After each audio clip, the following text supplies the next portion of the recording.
উল্টে যাচ্ছে পৃথিবীর চৌম্বক মেরু, ফলে যে কোনো সময় সূর্য উঠবে পশ্চিমে। বেশ কয়েক বছর ধরে গবেষকরা এমন ইঙ্গিত দিয়ে যাচ্ছেন, তেমনটি হলে বিলুপ্ত হয়ে যাবে অনেক প্রাণী জাতি। এমনকি স্যাটেলাইট, মোবাইল কিংবা ইন্টারনেট কাজ করবে না কিছুই। তবে এটি কি কোরআনে বর্ণিত কিয়ামতের আলামত? 7,86,000 বছরের মধ্যে প্রথমবারের মতো পৃথিবীর চুম্বক মেরু উল্টে যেতে পারে, এমন বিপজ্জনক লক্ষণ দেখা দিয়েছে বলে জানিয়েছেন বিজ্ঞানীরা। অর্থাৎ পৃথিবীর উত্তর মেরু দক্ষিণ মেরুর জায়গা নেবে, আর দক্ষিণ মেরু উত্তর মেরুর জায়গা নেবে, ফলে দিকও যাবে উল্টে। এখন আমরা যাকে উত্তর দিক বলছি সেটি হবে দক্ষিণ, আর পূর্ব হবে পশ্চিম। অর্থাৎ সে সময় সূর্য উঠবে পশ্চিমে। এমন পরিবর্তনের তীব্র প্রভাব পড়বে বিশ্বের বিদ্যুৎ ব্যবস্থা, আবহাওয়া এবং স্বাস্থ্যে। বিশেষজ্ঞরা সতর্ক করে জানিয়েছেন, গত 200 বছরে পৃথিবীর চৌম্বক ক্ষেত্র 15% অস্থিতিশীল হওয়ায় উল্টে যাওয়ার সম্ভাবনা প্রবল। গবেষকরা দেখছেন 1880 সাল থেকে পৃথিবীর চৌম্বক ক্ষেত্র অস্বাভাবিক হারে দুর্বল হয়ে পড়ছে। এমনকি সাউথ আটলান্টিক অ্যানোমালি অঞ্চলের উপর তা অনেকটাই অকেজো হয়ে পড়ছে। কলোরাডো বিশ্ববিদ্যালয়ের বায়ুমণ্ডলীয় এবং স্পেস ফিজিক্স ল্যাবরেটরির পরিচালক ড্যানিয়েল বেকারের নতুন একটি গবেষণায় এই দাবি করা হয়েছে। চৌম্বক মেরু বদলে যাওয়ায় পরবর্তী সময়ে পৃথিবীর চৌম্বক ক্ষেত্র দুর্বল হয়ে পড়ে। এ সময় চৌম্বক ক্ষেত্রের অনুপস্থিতিতে সূর্য থেকে ছুটে আসা চার্জিত কণিকা ইউভি রশ্মি সরাসরি পৃথিবীতে প্রবেশ করবে, যার ফলে বিদ্যুৎ বিতরণ ব্যবস্থা বা পাওয়ার গ্রিড ব্যবস্থায় বিঘ্ন ঘটবে, আবহাওয়া প্রভাবিত হবে এবং ক্যান্সারের হার বাড়বে। আর এই ক্যান্সারের প্রকোপ হতে পারে বিশ্বব্যাপী মহামারীর মতো।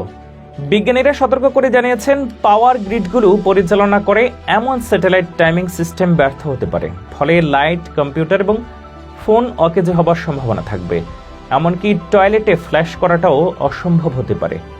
সাধারণত পৃথিবীর চৌম্বক মেরু উল্টে যাওয়ার ঘটনা ঘটে থাকে 2 লাখ থেকে 3 লাখ বছর পর, কিন্তু এই পরিবর্তনটি বন্ধ ছিল। সর্বশেষ চৌম্বক মেরু উল্টে যাওয়ার ঘটনা ঘটেছিল 7,86,000 বছর আগে। মূলত এ কারণেই বিজ্ঞানীরা আশঙ্কা প্রকাশ করছেন, খুব দ্রুতই পৃথিবীর চৌম্বক মেরু উল্টে যাবে। বিজ্ঞানীরা ইতিমধ্যে দক্ষিণ আফ্রিকার তলদেশে একটি বিশৃঙ্খলা দেখেছেন, যা ইঙ্গিত দিয়েছে যে এই বিরল প্রাকৃতিক ঘটনাটি পৃথিবীতে আঘাত হানতে যাচ্ছে। গবেষকরা জানিয়েছেন, পৃথিবীতে এর প্রভাব কেমন হবে তা নিশ্চিতভাবে তারা জানেন না। তবে ধারণা করছেন, চৌম্বক মেরু উল্টে যাওয়ার ফলে বৈদ্যুতিক ব্যবস্থা ক্ষতিগ্রস্ত হবে, যা বিশ্বজুড়ে অর্থনৈতিক বিশৃঙ্খলার সৃষ্টির ঝুঁকি বাড়াবে। তবে চৌম্বক মেরু বদলে যাওয়ার একটি দীর্ঘ প্রক্রিয়া হওয়ায় এখনই উদ্বিগ্ন হওয়ার কিছু নেই। গবেষকদের মতে আগামী 2000 বছরের মধ্যে এই ঘটনা ঘটতে পারে। তবে এ থেকে পরিত্রাণের উপায় কি সেটি তারা এখনও খুঁজে বের করতে পারেননি। অনেক মুসলিম আলেম এই বৈজ্ঞানিক গবেষণার ফলাফল থেকে এমনটি বলছেন, এটি হয়তো কোরআনে বর্ণিত কিয়ামতের আলামত। কিয়ামত মূলত সুনিশ্চিত সত্য, তবে কখন এই কিয়ামত সংঘটিত হবে সে ব্যাপারে মানুষের কোনো জ্ঞান নেই। রাসূল সাল্লাল্লাহু আলাইহি সাল্লামকে প্রশ্ন করা হয়েছিল, কিয়ামত কখন হবে? তিনি এ ব্যাপারে কোনো কিছুই বলেননি, কিন্তু তিনি কিয়ামতের অনেক আলামত বর্ণনা করেছেন। পশ্চিম গগন থেকে সূর্য ওঠা হলো কিয়ামতের অনেক বড় আলামতের একটি। এই ঘটনাটি হচ্ছে ঊর্ধ্ব জগতের বিবর্তনকারী সর্ববৃহৎ প্রথম নিদর্শন। আল্লাহ তাআলা সূরা আন-না'মে 158 নম্বর আয়াতে বলেছেন, যেদিন আপনার পালনকর্তার কোনো নিদর্শন আসবে, সেদিন এমন কোনো ব্যক্তির বিশ্বাস স্থাপন তার জন্য ফলপ্রসূ হবে না, যে পূর্ব থেকে বিশ্বাস স্থাপন করেনি কিংবা স্বীয় বিশ্বাস অনুযায়ী কোনরূপ সৎকর্ম করেনি।